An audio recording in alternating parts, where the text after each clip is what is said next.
This ain't financial advice. This very well be the most important crypto video I have ever made, okay?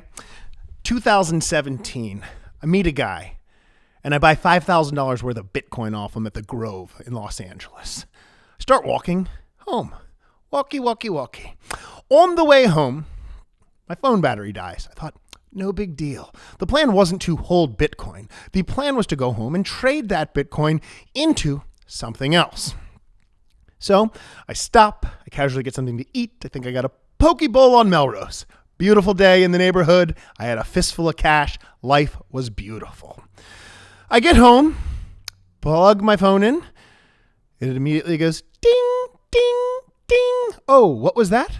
That was Coinbase. Oh, they had just announced Bitcoin Cash had been launched on Coinbase. And despite the fact my original plan was actually to buy something else with that Bitcoin, I didn't do that because I knew at the time there was only 3 coins on Coinbase. There was Litecoin, Ethereum, and Bitcoin. And any coin that hit Coinbase was going to go through your face. So I FOMO'd, the F-O-M-O, into Bitcoin Cash. And it went parabolic.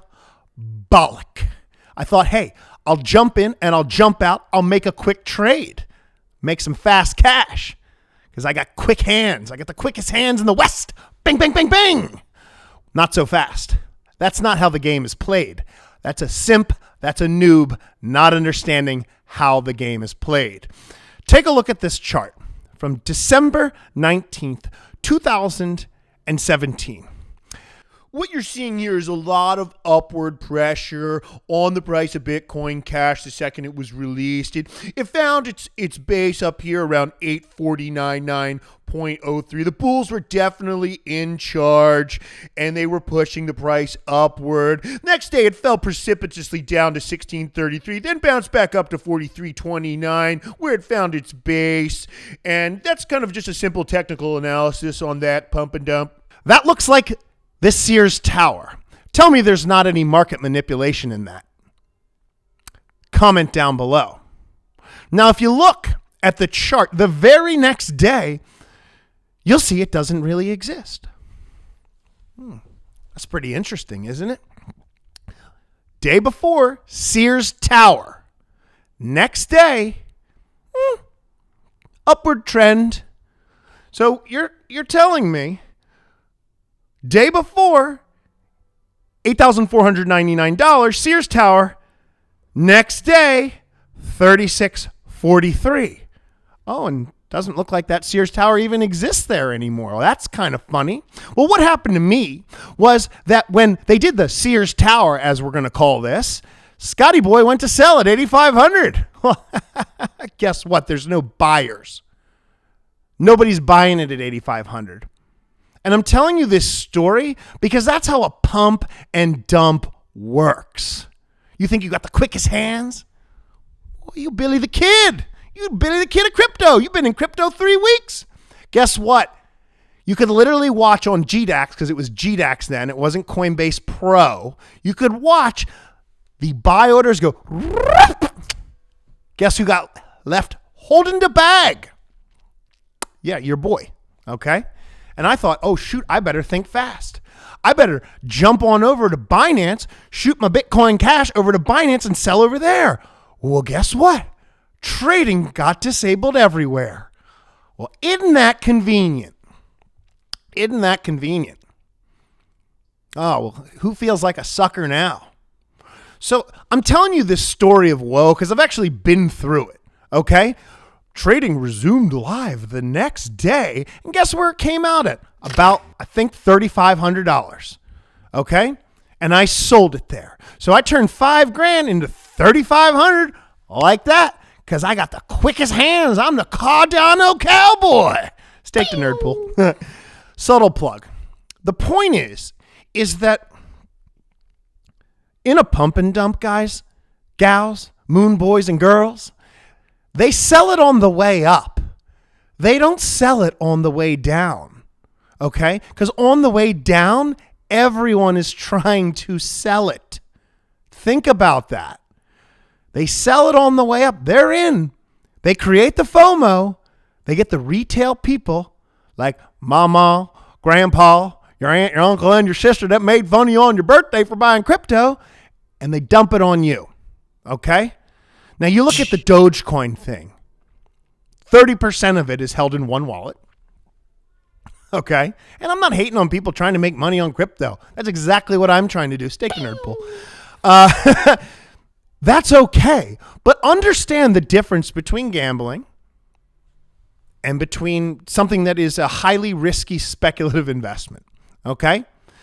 Dogecoin is an entertainment thing. People love Doge to the moon, hold the line. Okay, it's fun. I get it. It's a gimmick. That's cool. You can try to argue that it's the same as Bitcoin, but it's really not, okay? And it's certainly not the same as Ethereum, and it's certainly not the same as Cardano, fundamentally, on a foundational level, okay? And I got no problem with Dogecoin. I think it's cool. Had I held on to my Dogecoin, it would have been a 253x. Wouldn't I have liked that? I'd be saying, Doge to the moon. We're all space boys. I didn't do that, though. I invest in fundamentals, okay? It's like comparing the Avengers to Goldman Sachs. One is entertainment, okay? The tickets are really expensive, though, depending on how much you throw in. And one is a financial institution that has been growing money for a very long time. I don't know exactly when they opened up. I would say 100 years is probably close with the Goldman Sachs, okay? One is a financial institution. Dogecoin is not a financial institution. It's a fun meme. And if you don't think it's going to crash at some point and you're going to have the quickest hands in the West, well, remember this story of woe. Because casinos beat people for two fundamental reasons. One, the game is rigged against you. Fact. Even craps, which has the best odds, is still not in your favor. I think it's 49 to 51%. Two, people don't cash out when they're ahead. They don't take profits. That's why casinos always win. And if you think Dogecoin isn't the Borgata, I think you're uninformed. Okay? Now look, that doesn't mean Cardano, it doesn't mean Bitcoin, it doesn't mean Ethereum can't be highly volatile and crash too. But when my Dogecoin went up 253x with zero fundamentals, you do the math. You do the math. You ask a guy on the street, hey, what's the difference between Dogecoin and Ethereum? You know what the average guy is going to tell you? It's crypto, right? It's called not being informed. Okay? Yeah, maybe in 10 years he'll be like, oh, the one was a joke and the other one turned out to revolutionize finance. Well, it's a little too late at that point. Most people will not make money on crypto because they'll hold too long. They won't take any profits. They won't diversify. And that's most people. And that can bring regulation. Make no mistake about it. Charles is 100% right. Extreme pump and dumps, when you dump on the general public, bring in regulation. So Doge to the moon, baby. Now, the other thing about it is this, is like, hey, if you're one of my friends and you make money on Doge, good on you. You got some quick hands, boy. You get them diamond hands and get them diamond gains, boy. But the thing is that it's not so much a complaint more than an observation, and me sharing a little bit of my life experience with you is that it's out of our control. You know, I could go back in time during the tulip bubble and going, it's a bubble, it's a bubble, it's a tulip bubble. They wouldn't have listened. They were getting money, boy. You mad because I'm getting them Doge coins? You can't stop the Doge army. Doge army, Doge fam. They ain't no fam. They ain't no Doge army. That's a cartoon. Okay? That's what it is. Accept that, and that's cool. There's no Doge army. That Doge army will break up fast on the way down the day everybody's trying to sell. And the day everybody tries to sell, your Dogecoin will go to hell. Folks, I hope you learned something. I hope it provided you some information. And I hope that you stake with the nerd pool because we got mad blocks coming. Come to the Telegram. Join it. We got spicy memes. We're capping it at 1,000. I'm Scott Wallace, and if I don't see you, I'll see you on the internet. I'm out.